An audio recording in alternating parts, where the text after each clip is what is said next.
Assalamualaikum warahmatullahi wabarakatuh. Alhamdulillah, apa kabarnya Ananda sekalian?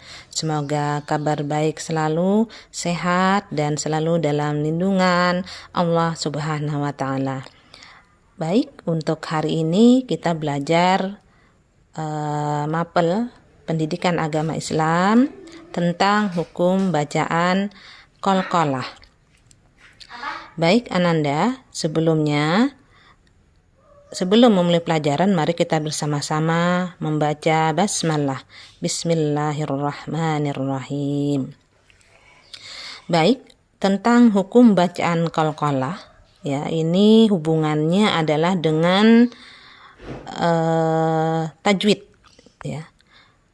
Hukum bacaan qalqalah itu adalah termasuk salah satu dari pelajaran hukum tajwid, yaitu bagaimana cara kita mempelajari Al-Quran, ya, bagaimana cara kita membaca Al-Quran sehingga sesuai dengan tuntunan atau kaidah-kaidah tajwid yang benar, ya, sehingga kita diperlukan untuk belajar tajwid ini. Salah satunya adalah tentang qalqalah.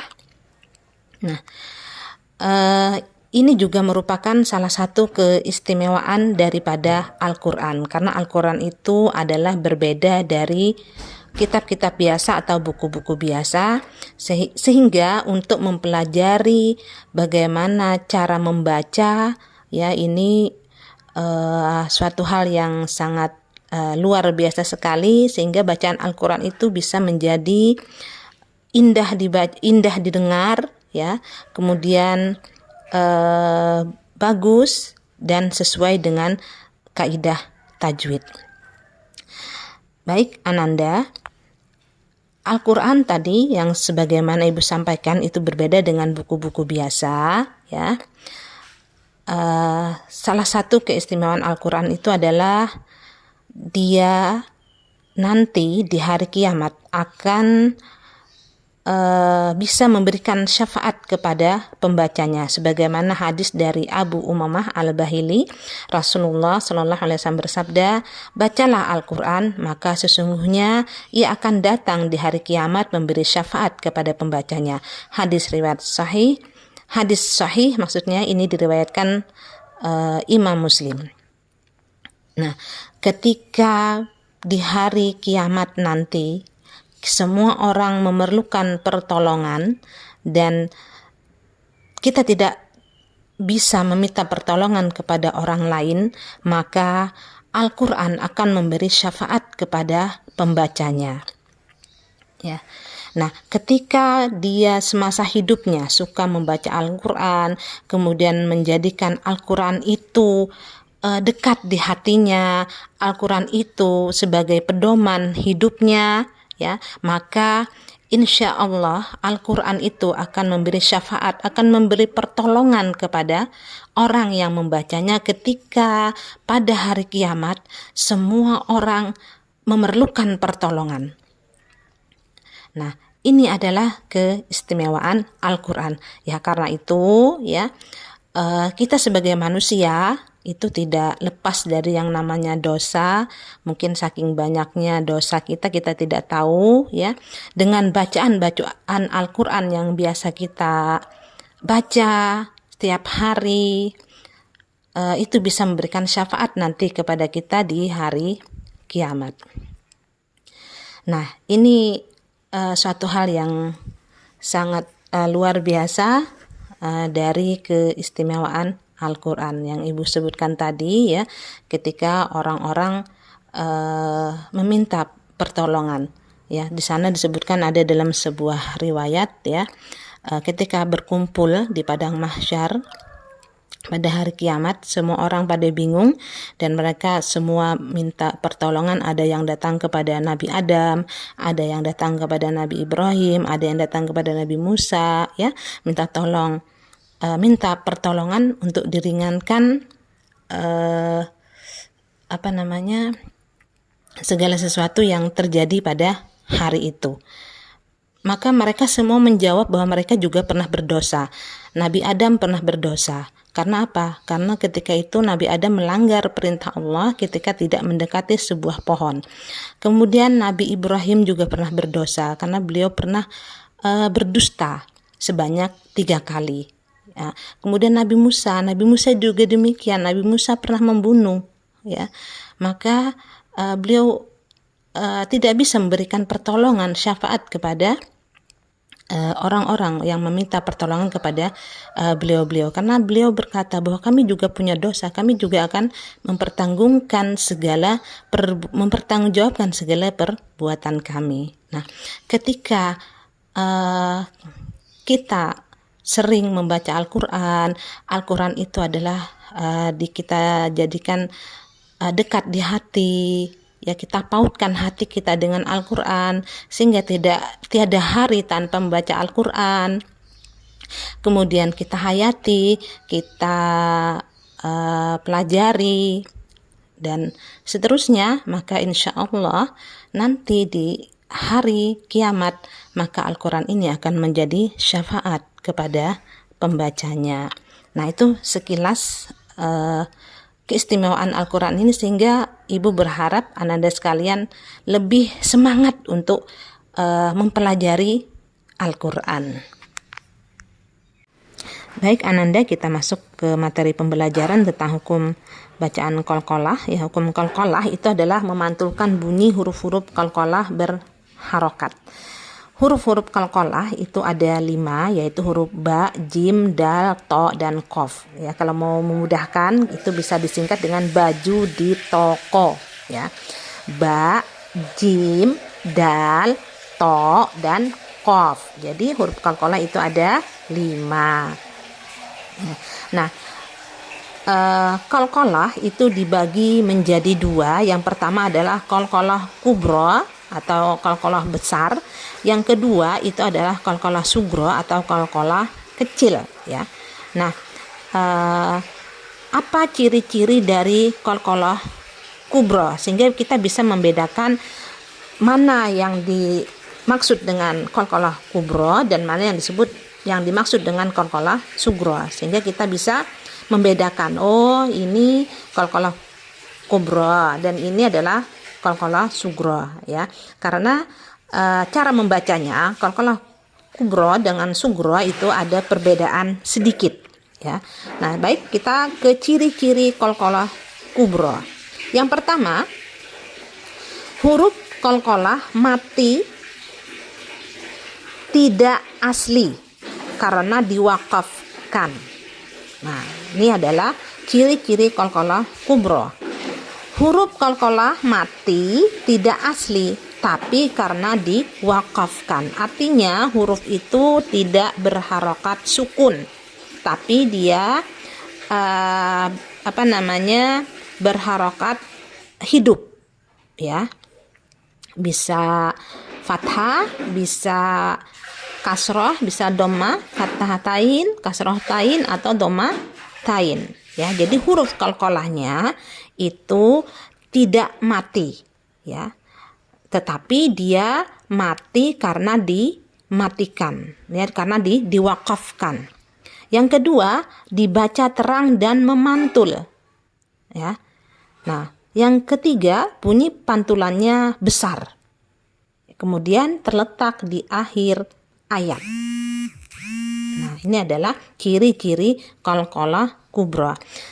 Lanjut dengan qalqalah sugra atau qalqalah kecil, ya. Ciri-cirinya huruf qalqalah yang mati asli bersukun, ya. Artinya huruf ba-nya misalnya itu mati, ya.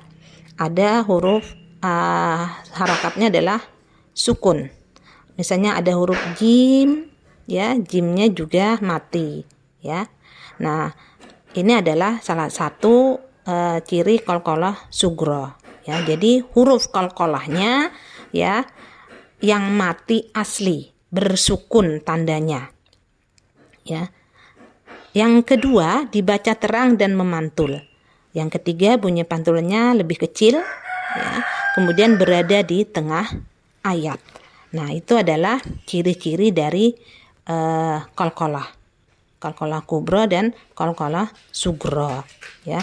Ibu ulang kembali, kalau qalqalah kubra itu adalah huruf qalqalahnya, ya, huruf qalqalah mati tidak asli karena diwakafkan.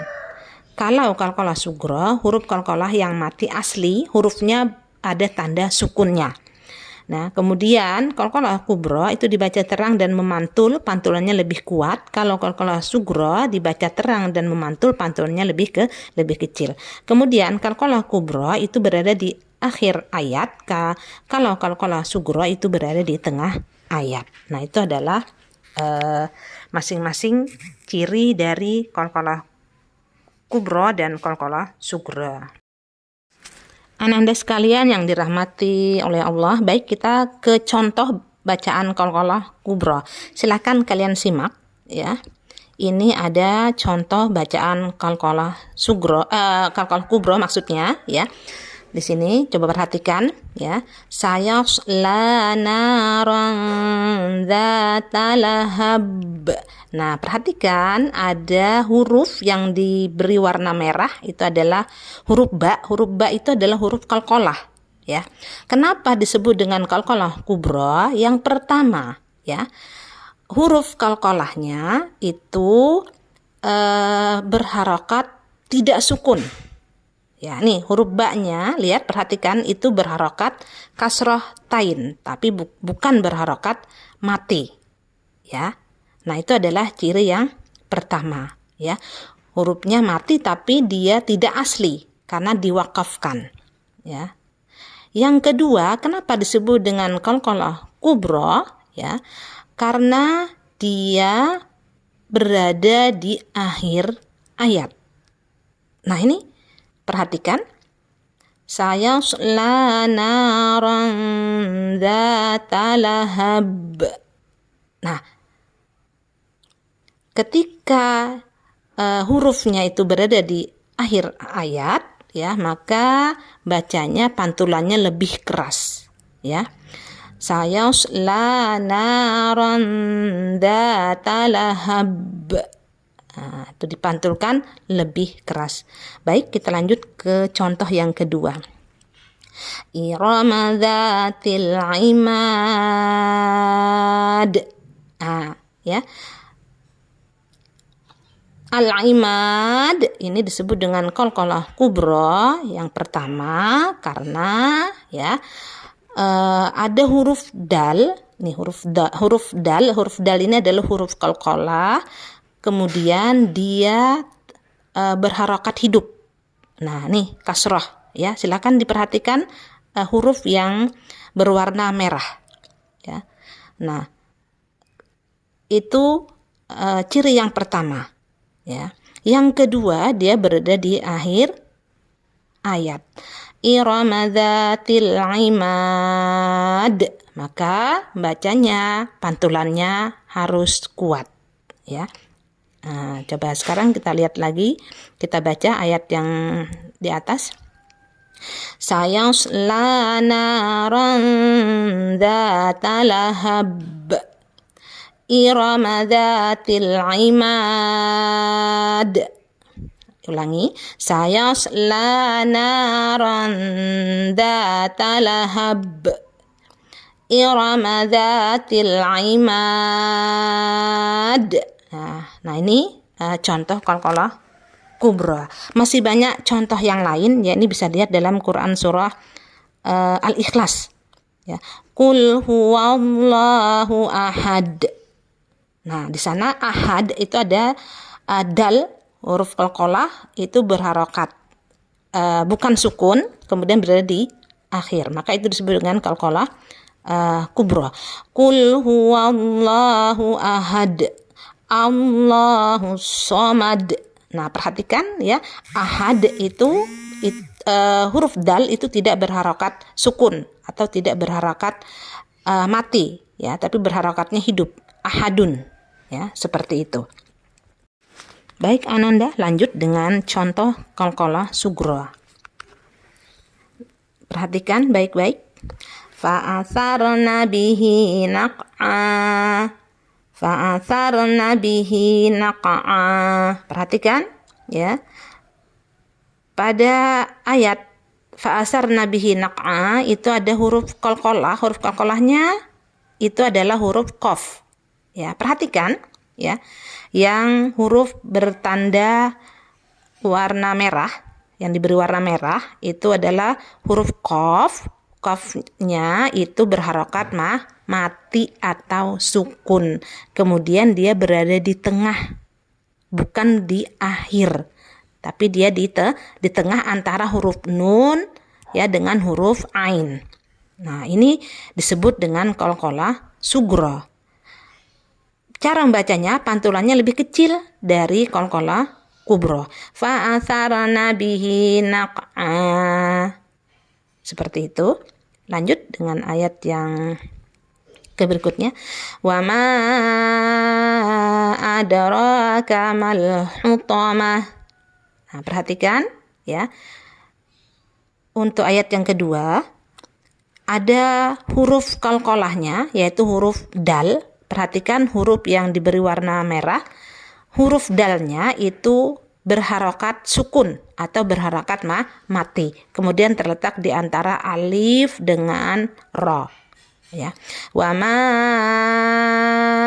adraka mal hutamah. Nah, cara membacanya pantulannya lebih kecil dari qalqalah kubra. Wa ma adraka mal hutamah. Nah, itu ya, ada sedikit saja terdengar dari qalqalah kubra. Nah, sekali lagi coba kalian perhatikan. Fa'atharna bihi naq'a wa ma adraka mal hutamah. Nah, seperti itu ya. Nah, kalau kita membacanya seperti ini, wa ma adraka mal hutamah. Maka bacaan seperti itu kurang tepat, salah ya, karena pantulannya terlalu kuat. Qalqalah sughra ketika huruf qalqalahnya mati kemudian berada di tengah ya, maka pantulannya lebih kecil daripada qalqalah kubra.